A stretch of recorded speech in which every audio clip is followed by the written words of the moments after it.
Hello, Greenpoint. I am Script Manager, Alaska State player with the Greenpoint Local News, bringing you today a update on the domestic terrorism case that took place on January 13th, 2021. There are 9 suspects, which are Police Officer 1221, Ishan PC Gamer, Cheen Saurine 196, Navy SEAL D2, Marky O2 LOL, II Jimmy _law, Mr. Hanks X, Cowbuzz 5678, and Dylan Smither. The investigator was FBI Assistant Director Aspired Fox. At 7:20 a.m. Eastern Standard Time, shots were fired and reported at the parking garage. Times 2 LEO were downed, and suspects were then neutralized by FBI and GSP units during the incident. During the incident, there was a small group of civilians piled up in a corner.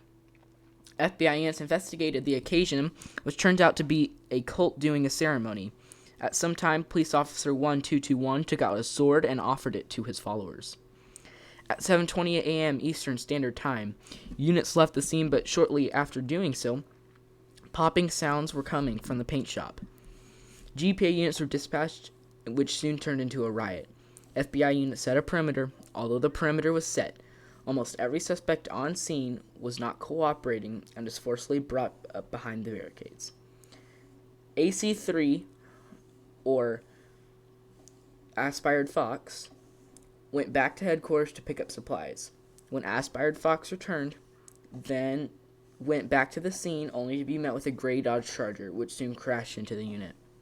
The unit was knocked unconscious by the crash until rioters torched the unit's vehicle. The unit was badly injured until GFR units arrived and assisted the unit. The unit refused care and decided to set the perimeter. At 7:35 a.m. Eastern Standard Time, numerous rioters were arrested. In the process of doing so, the paint shop was burnt down by rioters. GFR units rushed to the scene only to be met by a series of explosions set by the suspects. GSP and FBI arrested multiple suspects as a result of the fire. After the incident, shots were fired at 2 LEO. The suspect evaded the scene. At 7:47 a.m. Eastern Standard Time, it has been ruled out that the incident is an act of domestic terrorism, which 8 suspects were detained after failing to comply and evading LEO. The explosions have been controlled by FBI, GPA, and GSP units, and the road was deemed clear. At 7:54 a.m. Eastern Standard Time, the Greenpoint Community Bank was robbed. Units rushed into the building, and GPA units were ready to breach until a series of shots were fired at 2 units. The suspects were then neutralized. As you can see, this is a very dangerous domestic terrorism case. So just stay safe, Greenpoint.